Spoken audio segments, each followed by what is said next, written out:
Sejam bem-vindos ao programa Bem Viver, Corpo e Mente. Hoje nós vamos falar um pouco mais sobre a psicologia. A gente vai trazer um pouco mais de informação sobre a área de atuação, né? Porque muitas pessoas nos perguntam o que o psicólogo faz, quando não confundem com psiquiatra. Bom, como ela comentou, o psicólogo e o psiquiatra, a diferença é a seguinte. O psiquiatra, ele precisa ter uma formação em medicina e após fazer uma especialização em psiquiatria. Exatamente. Além disso, é o psiquiatra quem vai dar a medicação para os pacientes. Então, nós trabalhamos muito com parcerias com o psiquiatra. O psicólogo tem total autonomia em fazer os encaminhamentos para o psiquiatra e vice-versa. Afinal de contas, são duas áreas extremamente diferentes, mas que trabalham em conjunto. Então, esse preconceito que muitas pessoas têm em relação à psiquiatria e à psicologia é que não existe esse fato de que precisa ir para o psiquiatra e psicólogo porque é louco ou necessariamente doente. A gente vai para o psicólogo e para o psiquiatra quando a gente quer maior qualidade de vida. É claro que para tomar medicação precisa ter alguma coisa incomodando a mais, né? Que são os transtornos de ansiedade, transtorno de depressão, enfim, todas aquelas situações ruins que são um pouco mais complicadas e que a gente precisa de medicação, né? Por isso, se trabalha sempre junto, né? A gente precisa um do outro para nos organizar também junto com o paciente. Como a Suzy estava comentando, a questão da medicação, que é muito importante, que só o psiquiatra, no caso, pode indicar. E nós, psicólogos, trabalhamos de uma outra forma. Nós usamos muito a fala. No momento que você começa a falar a respeito dos seus sentimentos, das suas emoções, a gente consegue constatar determinados comportamentos. Por quê? Porque na terapia cognitiva comportamental, o que a gente foca muito? O momento que você usa um tipo de pensamento, você vai ter um determinado comportamento. Mudando o seu pensamento, automaticamente você também muda o seu comportamento. Isso é uma coisa muito certa, né? Vamos dizer assim. É uma coisa que leva a outra. A forma que pensamos é a forma que a gente se comporta automaticamente. Então, a gente tem várias outras atuações do psicólogo, né? Então, entre essas áreas, principalmente, né, as mais comuns, assim, que a gente mais vê, a área social, né, o trabalho do psicólogo nas prefeituras, nos CAPs, no CREAS, né, enfim, esses órgãos públicos. Além disso, o psicólogo pode fazer concurso público também. Então, existe concurso da polícia, né, seja ela federal, rodoviária, brigada militar, enfim, civil. Então, tem diversas áreas dentro dos concursos públicos. A área hospitalar, né, que também não é tão divulgada, mas ela é extremamente necessária.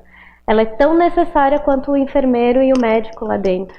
Então, são alguns hospitais maiores, assim, a gente vê muito a atuação do psicólogo nessas áreas, né? Não só na maternidade ou na área psiquiátrica, mas no atendimento no todo, né?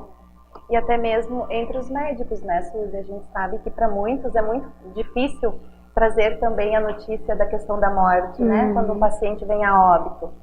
Para eles é muito complicado essa parte. Então, o psicólogo faz essa união, digamos assim, né, entre o paciente, os familiares e principalmente entre os médicos, né, para que possam trazer uma notícia assim também nesse ramo, nesse contexto, né? E também, depois dessas outras áreas, tem a área jurídica, que aí ou pode se trabalhar com parceria com advogados, enfim, ou também nos órgãos públicos. Fazendo laudos, né, Suzy? Laudos psicológicos que muitos processos pedem, né? Então é muito importante que o psicólogo esteja presente para fazer esses laudos em crimes, né, Suzy? Em várias dimensões forense. Sim, que é a importância, né, que o psicólogo esteja atuando nessas áreas. E muitas vezes as pessoas não sabem que existe, né? Até porque eles ficam mais, digamos assim, por detrás, né? A gente só fica sabendo no momento que precisa de um laudo de um psicólogo. Mas como assim? Será que a nossa cidade tem esse tipo de trabalho? Enfim. E como tu falaste, também é hospitalar, né? É tão lindo quem trabalha no hospital, né? Quem gosta de fazer essa parte da hospitalar, a psicologia hospitalar. e como todas as outras áreas, né, da atuação. As organizações também hoje em dia é tão necessário, né, tem tantos conflitos, né, a questão dos colegas, enfim, e o psicólogo está ali para ajudar todas essas pessoas, né, envolvidas. Isso. Nessa questão das empresas, né, chama de psicologia organizacional. E aí também tem todo um aspecto que gira ao redor de que psicólogo nas empresas só faz recrutamento e seleção ou treinamento, o que não é verdade também. Tem toda essa questão de mediação de conflitos, tem palestras que dá para fazer ao meio da equipe, né, questão mais motivacional, enfim, até mesmo trabalhar com os funcionários individualmente quando tem alguma questão mais urgente. Não fazer trabalho clínico dentro das organizações, isso a gente faz o encaminhamento para fora. Mas uma escuta, um acolhimento, enfim, né, dar aquele suporte para o funcionário. Também tem o psicólogo escolar, que é de muita importância e que tem muito poucos, na verdade, nas escolas. A grande maioria que trabalham são nas escolas particulares, mas ainda tem um número muito pequeno de psicólogos e é de extrema necessidade, porque as crianças, os adolescentes e os próprios professores, né, precisam muito de um psicólogo numa escola para lhe orientar, para orientar os pais, né. Então hoje está tão complicado a questão também, né, Suzy, da adolescência, da infância, os pais também estão um pouco perdidos. Então, como é importante um psicólogo estar presente nas escolas? Só que ainda não está tão divulgado assim, né? Essa necessidade. Até por falta de profissional, digamos assim, né? Então acompanhe a gente mais um pouquinho, que a gente vai para o intervalo agora. E daqui a pouquinho a gente já volta com mais informações sobre essas técnicas, inclusive falando um pouco sobre o trabalho da hipnose. Existe uma linha tênue que separa quem vende medicamentos de quem cuida de você. A Agafarma é uma rede de cuidados formada por profissionais que são referência em saúde, com espaços para acolher com carinho toda a família, cuidar de sua saúde com atendimento humanizado e cuidados farmacêuticos profissionais para garantir o seu bem-estar, oferecendo acesso à saúde com o cartão Agafarma, para que sua família viva sempre bem. Agafarma, cuida com o coração. Cuida com o coração. Agafarma, em Farroupilha, em 2 endereços para melhor atendê-lo. Júlio de Cacilhos, 784 e na Rua Coronel Pena de Moraes, 397.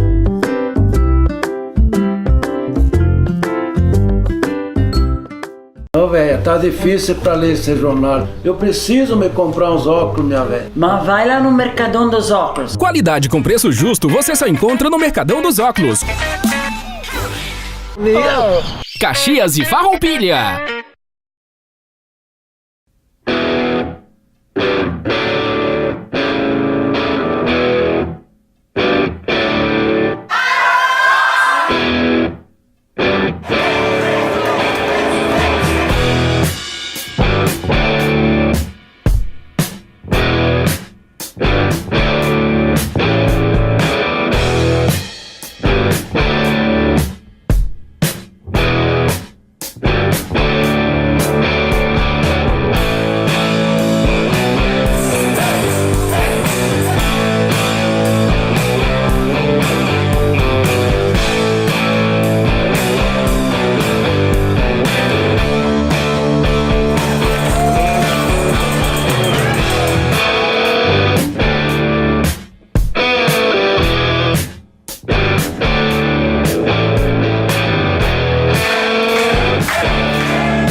Olá, estamos de volta para dar sequência ao que estávamos falando antes.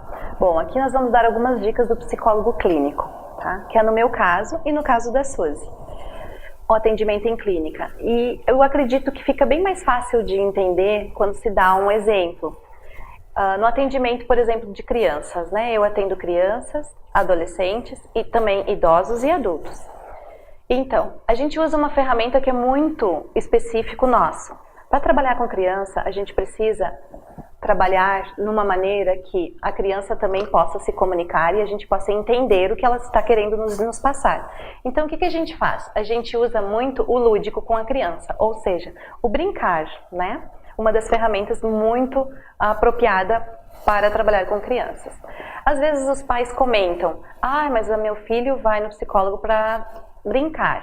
Mas é aqui que a gente consegue, né, Suzy, perceber várias coisas dessa criança, ou seja, o que ela está sentindo, qual o sintoma que ela está mostrando, e é na brincadeira que ela traz isso. No meu caso, eu não atendo crianças, por exemplo, né, mas eu tenho algumas outras experiências com adolescentes, adultos e tenho especialização no atendimento a idosos. Embora esse público não seja um público tão aberto, né, e tão adepto à psicologia, justamente por essas questões que a gente trouxe hoje, o não entendimento da função, o não entendimento dessa profissão. Então a gente acaba tendo uma dificuldade de acessar, mas de qualquer forma a gente está sempre aberto. E com eles, né, com esse público específico dos idosos, também tem formas específicas para fazer com que eles falem, para fazer com que eles se abram um pouco mais. Até porque quando eles se enfrentam a alguém mais jovem do que eles, né, que já aconteceu comigo isso, né, de que tu, né, tão novinha, quer vir me ensinar sobre a vida, né. E aí a gente tem que meio que rebater nesse sentido de que não, a gente não está falando sobre vida, porque nesse sentido eu concordo plenamente com ele de que ele tem muito mais para me ensinar. Mas é nesse questionamento assim mais teórico, né? Nessa parte mais profissional mesmo. Então dar abertura para ele falar, utilizar algumas técnicas, inclusive de testagens, mas um teste diferente, né? Eu tenho uma ferramenta muito boa, assim, que a gente faz com que eles falem sobre algumas figuras, que inclusive tem um teste reconhecido que se utiliza com as crianças, Sim. que é o Fábula, que esse teste entra muito de encontro, né? É o SAT, que a gente chama. Então ele trabalha muito as percepções dos idosos a partir de algumas imagens, algumas figuras. E assim ele vai falando sobre as questões dele. E a partir daí a gente consegue linkar, né? O senhor me falou sobre isso e isso na história. Então quer dizer que o senhor faz isso, isso e isso. Então a gente consegue linkar. E lembrando, né, Suzy, que toda vez que tu conta uma história, digamos assim, que tu inventa uma história, indiretamente você está falando de você mesmo, né? E com as crianças é bem visto isso, né? No dia a dia a gente percebe que a história, quando eles estão falando de alguém, quando eles criam um personagem, a gente vê nitidamente que é a história dele que ele está contando. Os personagens são a família, é o pai, é a mãe, é os amiguinhos. Então fica bem mais fácil pra gente trabalhar quando eles conseguem aderir a essas técnicas, né, que a gente usa tanto. Então, até para tirar alguma dúvida, né, Suzy, porque quando os pais dizem, eu tô levando meu filho no psicólogo para brincar, e realmente a gente vai brincar com a criança, porque é onde a gente consegue constatar realmente o que está acontecendo e por que dos sintomas dele. E com os adolescentes, por exemplo, na adolescência a gente sabe que é uma fase mais conturbada da vida, enfim, é a busca eterna pela identidade, né? Eles têm todas aquelas questões hormonais, enfim, várias questões que acabam indo de encontro à construção da identidade. Então tem um turbilhão de coisas acontecendo, né? Inclusive aquela famosa pressão, né, de o que tu vai ser quando crescer. Então essa parte de orientação profissional, enfim, também o psicólogo faz com o uso de testagens específicas para isso, né? E com todas, não é numa sessão que a gente consegue descobrir, né, e dizer para o adolescente, tu vai ser isso, isso e aquilo. Não é adivinhar que profissão que a pessoa vai ter, mas sim direcionar para a área mais cabível a ela. Ou seja, a área, né? a área das humanas, a área das exatas, a área da ciência enfim, biológica, né? Enfim, algo mais específico nisso. E o adolescente vai também pesquisando sobre as áreas que ele mais gosta. Então a gente acaba linkando com isso. Lembrando, né, Suzy, que cada teste um complementa o outro, né? Por isso que você falou que não é no primeiro. Então, a gente faz 1, 2, são 3 testes, né? Que daí realmente vai fechar, vai ficar mais perto do que realmente ele se identifica, né? São ferramentas, né? Ferramentas que a gente utiliza. E falando em ferramentas, eu trago um pouco mais sobre a hipnose, que é uma formação que eu tenho além da psicologia. Então a hipnose, ela tem toda a questão do místico, né? Aqueles mitos, né? De que é o hipnoterapeuta que vai me hipnotizar, porque isso aí é bruxaria, né? Tem toda uma questão assim de encantamento, e que na verdade não. O que é a hipnose? É um processo totalmente consciente. A pessoa fica num estado que ela ouve, que ela sente, tudo isso o tempo todo. Mas ela está numa concentração muito maior, a ponto de que a gente consegue acessar o subconsciente dessa pessoa. E aí, a partir daí, a gente consegue ressignificar várias coisas e mudar o cognitivo dessa pessoa. Tanto que a gente chama de hipnoterapia cognitiva, no meu caso, por trabalhar com a TCC, que é a linha terapêutica cognitivo-comportamental. Então, não dá para a gente também confundir a hipnoterapia ou o processo da hipnose como algo que seja a terapia em si. Eu quero dizer que a gente não faz terapia com hipnose, né? A gente faz o processo psicoterapêutico com a ferramenta da hipnose. É um complemento, né? É um complemento a mais. É claro, a sessão fica mais comprida, né? Leva cerca de 1 hora e meia. Já tive pacientes que ficaram comigo durante 2 horas, né? Porque cada pessoa tem seu tempo. Então, em questões de sessões, reduz, né? Enquanto que uma pessoa ficaria anos, a gente consegue tratar isso em poucas sessões. Também não posso dizer o número, né? É 5, é 2, é 10. Não existe um número específico porque vai do tempo de cada pessoa. Na primeira depende sessão, do caso também, né, Su? Por exemplo, se é um trauma, alguma coisa assim. Sim, tudo depende da delicadeza, né, do caso. Assim. Tem pessoas que querem, Suzana, eu quero parar de fumar. Beleza. Isso a gente pode fazer na primeira ou na segunda sessão, que aí a gente faz toda a parte da anamnese, já na primeira a gente dá um encontro, né, uma primeira experiência do que é a hipnose, e na segunda sessão a gente já entra com aversão, por exemplo, aversão ao cigarro. Eu quero emagrecer, mas não consigo parar de comer doce. Aversão a doce, aversão a carboidrato, aversão a alguma coisa em específico. Questão de traumas, né? Aí eu acho que é uma questão muito mais que a gente trata com psicoterapia propriamente dita, né?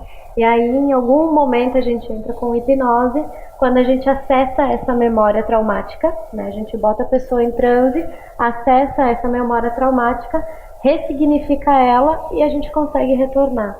E claro, precisa ter uma manutenção, que eu gosto de chamar assim, eu dei esse nome, né? Manutenção desse ressignificado. Então, a cada 15 dias depois a gente passa para mais tempo, 1 mês, enfim, a gente volta para ver como que a pessoa está lidando com isso. Porque os traumas trazem comportamentos disfuncionais, né? Então, a gente trata com essas duas coisas. É um processo um pouco mais comprido, né? E que importante que tu falou, Suzy, que é uma coisa assim, ela é um complemento, mas ao mesmo tempo a eficácia é rápida, né? Sim. Esse que seria a questão, então, da hipnose, né? Isso, exatamente. E aí, não só a eficácia, né? O resultado que vem mais rápido, mas a durabilidade. Né? Porque às vezes, volta e meia, a gente volta para aquilo, né? Na hipnose, não. Tive já casos de traumas, assim, com abuso sexual, por exemplo, que a pessoa consegue falar um pouco mais aberto sobre isso. Ou ainda emagrecimento, que a gente bota o balão intragástrico imaginário. Enfim, são diversas questões que a gente pode utilizar. Se caso tiver alguma dúvida, manda pro WhatsApp da TV e aí a gente responde. Nós vamos para mais um intervalinho nesse momento e daqui a pouquinho a gente volta para o nosso último bloco. Existe uma linha tênue que separa quem vende medicamentos de quem cuida de você. A Agafarma é uma rede de cuidados formada por profissionais que são referência em saúde. Com espaços para acolher com carinho toda a família, cuidar de sua saúde com atendimento humanizado e cuidados farmacêuticos profissionais para garantir o seu bem-estar. Oferecendo acesso à saúde com o cartão Agafarma, para que sua família viva sempre bem. Agafarma, cuida com o coração. Cuida com o coração. Agafarma, em Farroupilha em 2 endereços para melhor atendê-lo. Júlio de Cacilhos 784 e na Rua Coronel Pena de Moraes 397.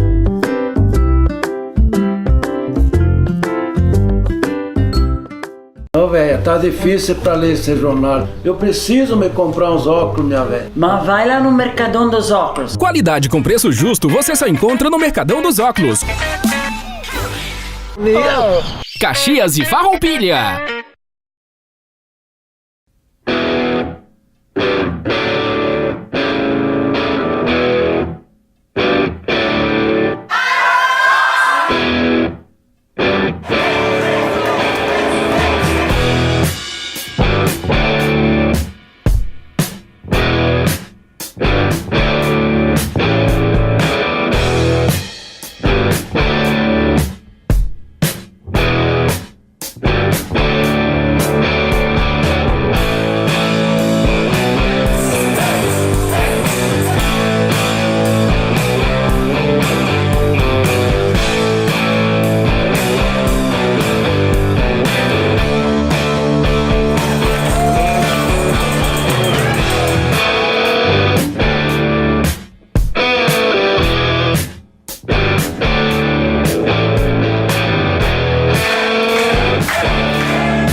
Estamos de volta e anteriormente a gente estava falando sobre hipnose e para concluir esse assunto, pelo menos por hoje, porque a gente poderia falar sobre isso muitas coisas, enfim, né?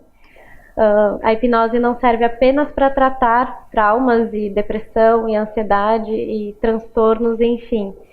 Mas se tem alguém, né, por exemplo, que tem algum problema com postergar atividades, por exemplo, a gente pode tratar isso também. Tratar no sentido de fazer a pessoa ser mais motivada, né? Fazer com que o subconsciente nosso trabalhe em favor da gente. Então é uma programação, né? A gente programa o nosso cérebro com a ajuda da hipnose para ser mais produtivo, para ser mais motivado, enfim, todas essas questões. E ainda assim a gente tem bastante retorno sobre isso, né? Tem uma outra formação que vai muito de encontro com esse pensamento, que é a PNL, é Programação Neurolinguística, que a gente programa o nosso cérebro para fazer isso. E as técnicas são muito próximas, enfim, né? E tem também questões de disfunções sexuais, a gente pode entrar com hipnose, relacionamentos, né? Eu tô sempre com o mesmo tipo de relacionamento, já tive, sei lá, 5 namorados ou namoradas e sempre as mesmas, parece que eu tô sempre namorando a mesma pessoa. Isso são padrões que a gente monta no nosso subconsciente. Então a gente tem que quebrar isso, né? A gente não vai acessar lá as nossas memórias lá de quando a gente era neném, em questão do pai e mãe, não. A gente vai simplesmente quebrar esse padrão para aquele que tu quer, né? Eu gostaria de namorar pessoas que fossem mais assim, assim, assim. A gente vai programar o cérebro e aí o subconsciente vai trabalhar ao nosso favor. Então é um assunto que eu gosto muito de falar. A gente poderia falar sobre isso durante muito tempo aqui, mas infelizmente o nosso tempo está acabando, né? Foi um prazer estar aqui novamente. E aí, então, no próximo programa, a gente vai trazer novos assuntos. Espero que você fique aqui com a gente mais um pouquinho e aguarde as próximas novidades. Okay. O que a gente pode dizer nesse momento para ficar uma dica importante? Você é a pessoa mais especial para você, em primeiro lugar. Isso não é egoísmo. Isso é questão de se cuidar, de se gostar, de se amar. Você precisa disso. Fica a nossa dica. Até o próximo programa e obrigado pela atenção.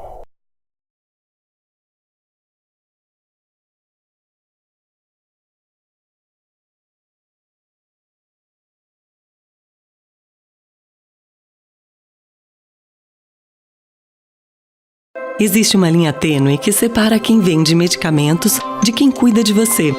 A Agafarma é uma rede de cuidados formada por profissionais que são referência em saúde. Com espaços para acolher com carinho toda a família, cuidar de sua saúde com atendimento humanizado e cuidados farmacêuticos profissionais para garantir o seu bem-estar. Oferecendo acesso à saúde com o cartão Agafarma, para que sua família viva sempre bem. Agafarma, cuida com o coração. Cuida com o coração. Agafarma, em Farroupilha, em 2 endereços para melhor atendê-lo. Júlio de Cacilhos, 784 e na Rua Coronel Pena de Moraes, 397.